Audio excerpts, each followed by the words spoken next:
Alright, ladies and gentlemen, welcome back to the channel. The Philadelphia 76ers might have just one of the best dynamics in the entire league. I mean, first off, obviously you have James Harden, you have Joel Embiid, and that's unbelievable duo right there. But Tyrese Maxey, dude. Tyrese Maxey has been balling out. First off, all season. Much props, much kudos, many kudos to Tyrese Maxey, but dude, since Harden has gotten there, this man is on another level. Tonight, 33 points. He went 5 of 6 from downtown, 10 of 15 from the field, 33 points, had some great defensive stats, some great defensive stops, did a good job on Garland. This was a phenomenal win for Philadelphia. Unfortunately, Cleveland right now, man, they're just struggling, dude. They're struggling. They're very depleted, and Mobley got the Embiid treatment tonight, man. I'll say that. Maxey, Harden, and Joel, though, that's a trio. I mean, that is a trio. We've been talking ever since James Harden got traded there that guys like Tyrese Maxey, anybody, Tobias Harris, just insert a player's name, they're going to get better because James Harden is there. That's what James Harden does. He's like LeBron James.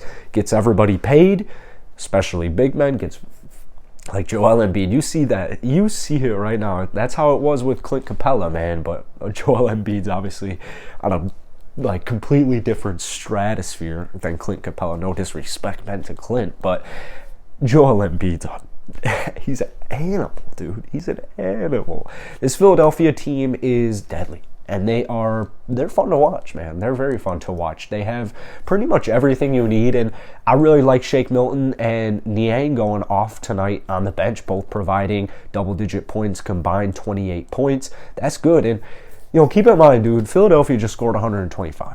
Cleveland Cavaliers, yes, they're missing a lot of pieces, but defensively, they're still very much intact. Cleveland's a phenomenal defensive team. The future is really, really bright in Cleveland.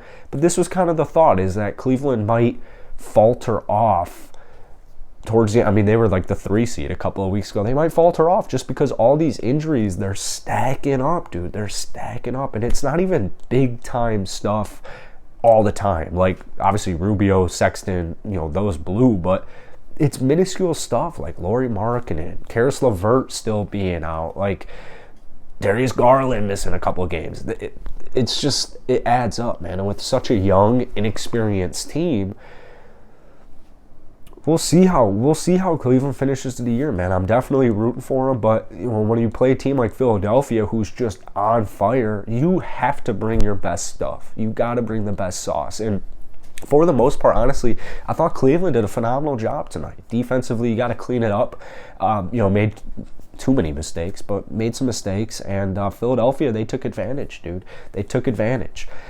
Looking at the stat line tonight, you had Harden, 25 points. He only took 10 shots. I mean, he only made 6 shots. So Harden literally had 6 field goals made and finished with 25 points. It's kind of mind-boggling, dude. It's kind of mind-boggling. But Harden tonight was Mr. Setup. He was setting up loads of dudes, 11 assists, could have had plenty more. And Tyrese Maxey, like I said, he was the guy. He really was the guy. Joel Embiid, great game from him, 22 points, 9 rebounds, 5 assists, 2 steals. Didn't make a 3, but he showed up when he needed to. Tobias Harris chipped in a nice little 15. I'm honestly waiting for Tobias to kind of take off with Harden. Right now, it seems like teams are going to start scheming way harder for Tyrese Maxey. Like, they're definitely going to be, hitting the film room for a little bit longer. But if you have a big 3 consisting of James Harden, Joel Embiid, and Tyrese Maxey, and you have a Tobias Harris, a guy who is like a career 18-point-per-game scorer, you can't forget about him, dude. Don't forget about Tobias Harris. I'm counting down. Because there is one of these games, and it's going to happen in the next week or two, where Tobias Harris drops like 30. He's going to have the Tyrese Maxey night tonight. 33 points. You'll be like, whoa. Tobias Harris just dropped 33 points. Give Philadelphia the damn championship. Now, obviously, this is all fun and games here in the regular season. We'll see what happens. We'll see how it pans out in the offseason. offseason. We will see how it pans out in the offseason. We'll see how it pans out in the playoffs, but right now they have yet to lose a game with James Harden being there. And offensively, defensively, they are clicking.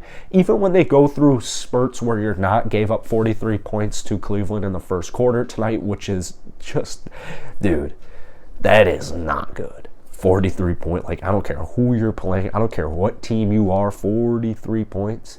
The crazy, real quick sidebar, the craziest part is that in the NBA, that's kind of starting to become not crazy. I don't even know if the Raptors Magic game had 40. I don't think the Raptors had 43 at half tonight. In today's day and age, with all the three-pointers and just the fast pace in general, people, like, 43 points in the first quarter, that's unbelievable, dude. Philadelphia, they had 30, so it was only 13-point deficit. But in these days, 13-point deficit after the first quarter is basically like a two-possession game. I know the math doesn't add up there, but it's basically like a two-possession game with the new era of basketball, the new era of NBA basketball. I do want to talk a little bit of Cleveland tonight because I love Cleveland. They had 3 dudes in the starting lineup put up 20. Cedi Osman gave him 20 off of the bench. So you have 4 players scoring 20 points. Gotta win the basketball game, man. Gotta win the basketball game. I want to see more minutes to Brandon Goodwin, and I can't wait for Caris LeVert to come back. For the Cavs' sake, I just can't wait for Caris LeVert to come back. He does so much. He does so much for him. Isaac Okoro got going early, 7 of 8. This is good. This is really good for Cleveland. You got to get guys like this confidence up. I know Okoro, he's in his second year, but he's only in his second year here. Get these guys confidence up because games like this, next time you're in this position, you want these guys to step up like they did tonight, and that's exactly what Isaac Okoro did. He missed 1 shot and it was a 3. Jared Allen feasted, 20 points. Darius Garland feasted, 26 points, and then you had 22 from Isaac Okoro. So need more production from Mobley, need more production from Morey. That's really the bottom line. Evan Mobley's had 2 sucky games. I know he's a rookie, but I need this guy to be more aggressive. Like, I need Evan Mobley to be more aggressive. Lauri Markkanen, some games he'll have it, man. Some games he won't have it. Some games he'll go off for 24. Next night he might put up 8. That's why his average is right there, 14, 15 points. But for the most part, dude, Cleveland, it's still a successful season. And, don't shoot yourself in the foot here because don't get all down because you just lost to the hottest team in the NBA on the road without a very vital piece in Caris LeVert. So that's it for today, man. Hit the like button, hit that sub button for daily NBA content. I'm starting to cover James Harden every single game, starting to do recaps daily for Sixers, and then I do recaps for the Cavs every time they play pretty much. So that's it for today. Like button, sub button. Let's get us back to 10K. All my socials are down below. See you guys later.